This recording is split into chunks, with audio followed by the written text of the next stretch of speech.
friends, good morning. Welcome to IXMB. I hope आप सब अच्छे हैं and you are preparing well for your examination. तो शुरू करते हैं आज का हमारा करंट अफेयर जो कि है 6th and 7th नवंबर 2022. सो ये 6th and 7th नवंबर ओवर द वीकेंड है तो ऑब्वियसली लेक्चर बहुत ही छोटा होगा because news flow in the weekends are very very less. But before I begin, again let me remind revision is the key. So download the PDF, download the PPDF from the website so that you can revise it as and when you required it. सबसे पहला जो news है आज का that is related to a report world meteorological organization.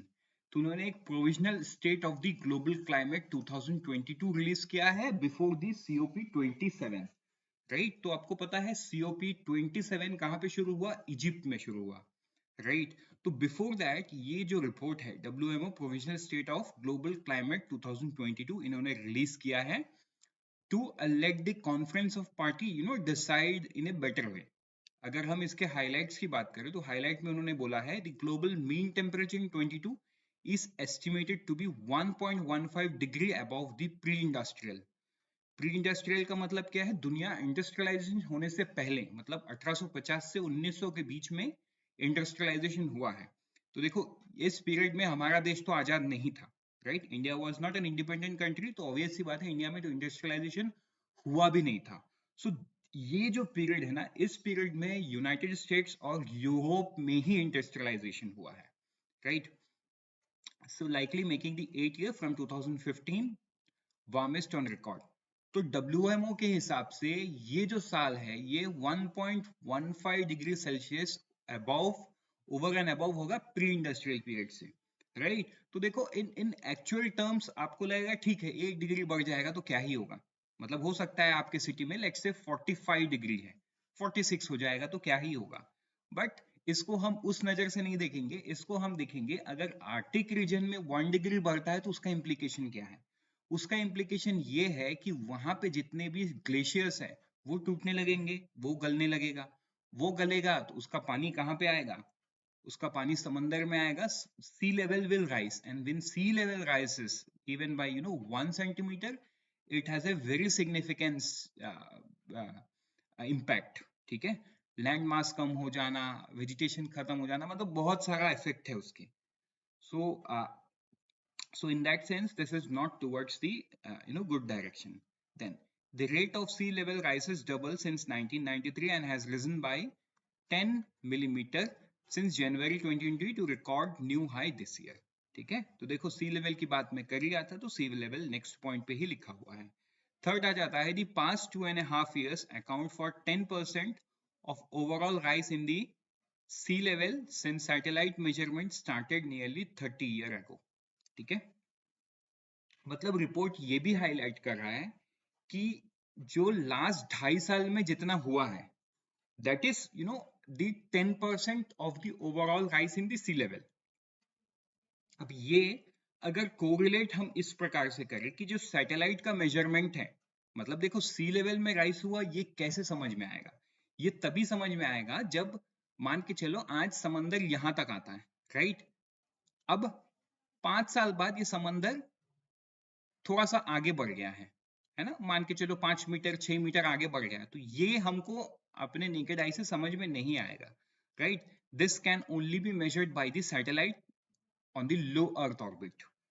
तो satellite का जो measurement है ना वो पिछले 30 साल में ही किया गया है, तो उसके पहले क्या हुआ था एक्चुअल में उसका डेटा निकालना is literally tough.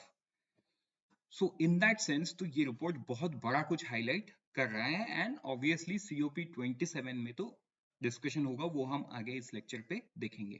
With this let's move to the next news that is Janjatiya गौरव दिवस. ठीक है, तो देखो मिनिस्ट्री ऑफ एजुकेशन बोल रहा है टू सेलिब्रेट जनजातीय गौरव दिवस in a grand manner in the school and higher educational institution across the country. अब अगर हम इसके बैकग्राउंड की बात करें तो पिछले साल government of India has declared 15 November as the Janjatiya गौरव दिवस. ठीक है, क्या है नाम? जनजातीय गौरव दिवस. Dedicated to the memory of brave tribal fighters, 15 November is the birth anniversary of Birsa Munda, who is revered as the Bhagwan by tribal communities across the country. तो कौन है? Birsa Munda, right? So this is the name that you will have to remember. Matlab, he is not just associated to one state, he is associated to the entire country because tribal community often revere him as the Bhagwan. ठीक है? तो बिरसा मुंडा कौन है? Birsa Munda was an iconic freedom fighter, social reformer, revered tribal leader of the country who fought bravely against the exploitative system of the British colonial government, became a legendary figure in his lifetime, often referred to as Bhagwan.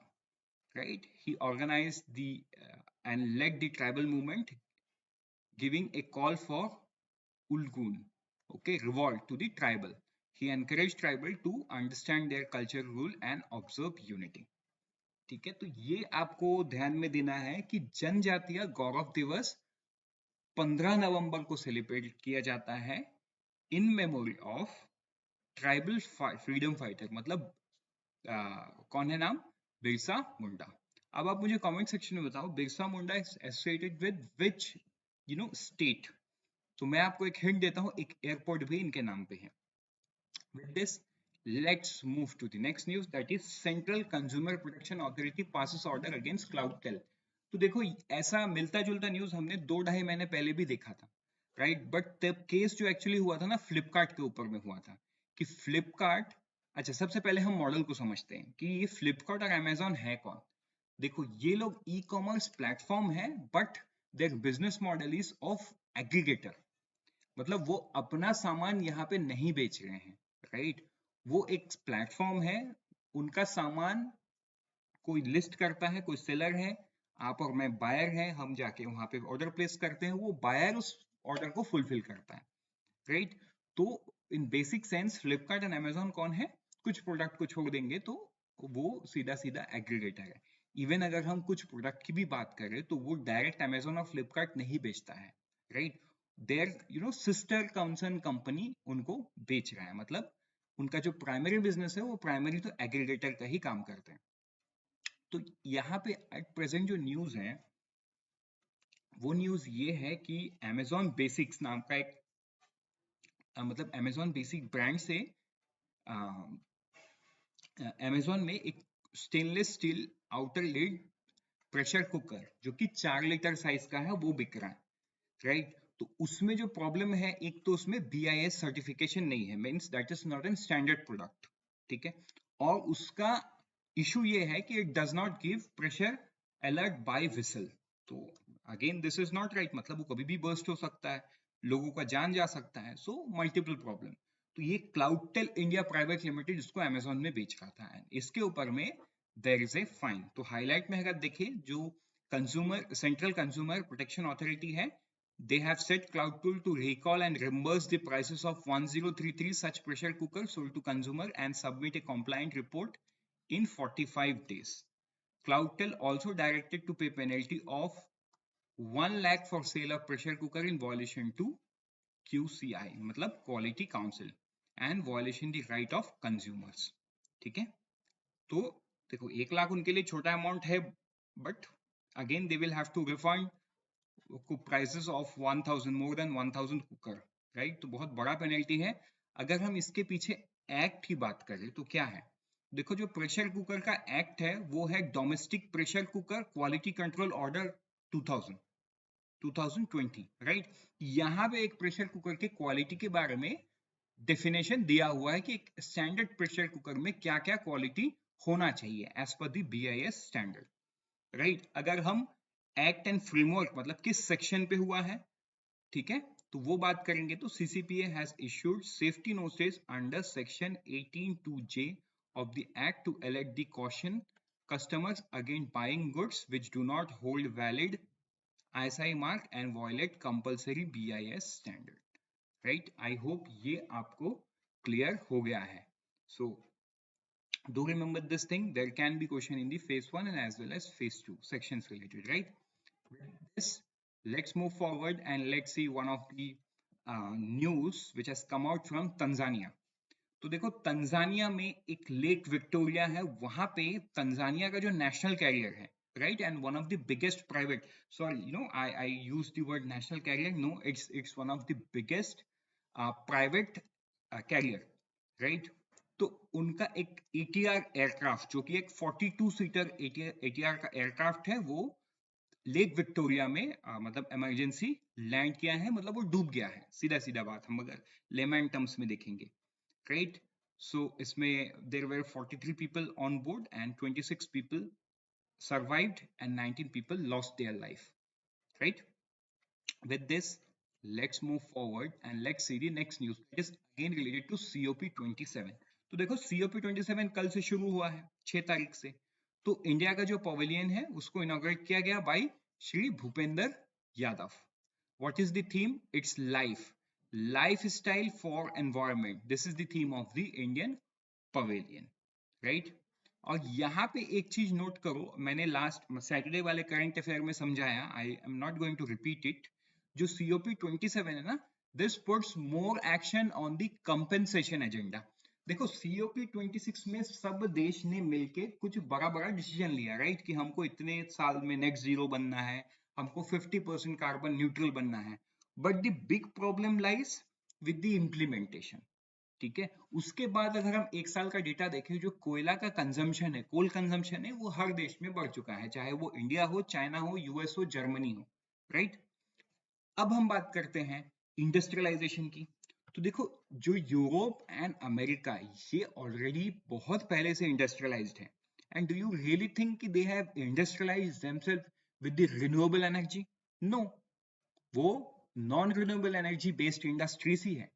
लेकिन आज के दिन में अगर US and Europe सबको आके ये बोलेगा, मतलब developing countries and small countries, कि आप इंडस्ट्रियलाइजेशन को रिन्यूएबल एनर्जी से करो, which is really very difficult, मतलब बहुत ज्यादा डिफिकल्ट है भी नहीं, उसको कर सकते हैं, but it can't be done overnight, right.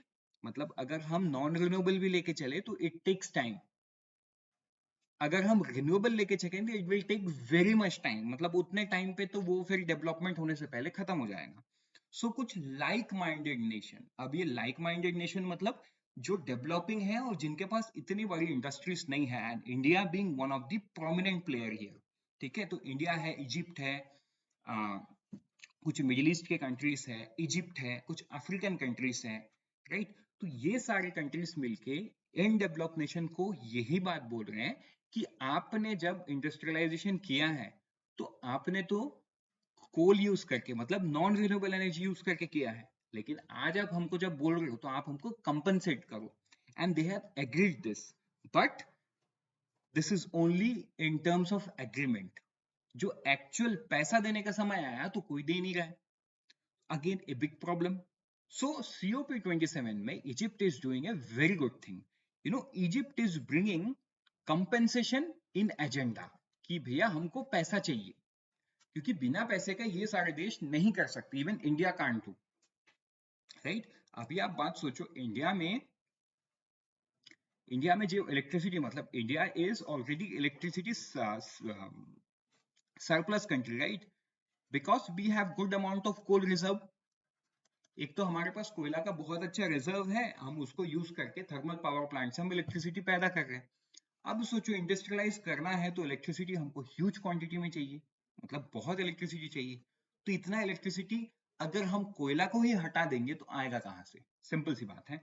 मतलब yes, now there is a debate कि यहाँ पे तो हम वो ला सकते हैं, मतलब न्यूक्लियर पावर प्लांट से पावर ला सकते, but again nuclear power plant उसको सेटअप करना होगा।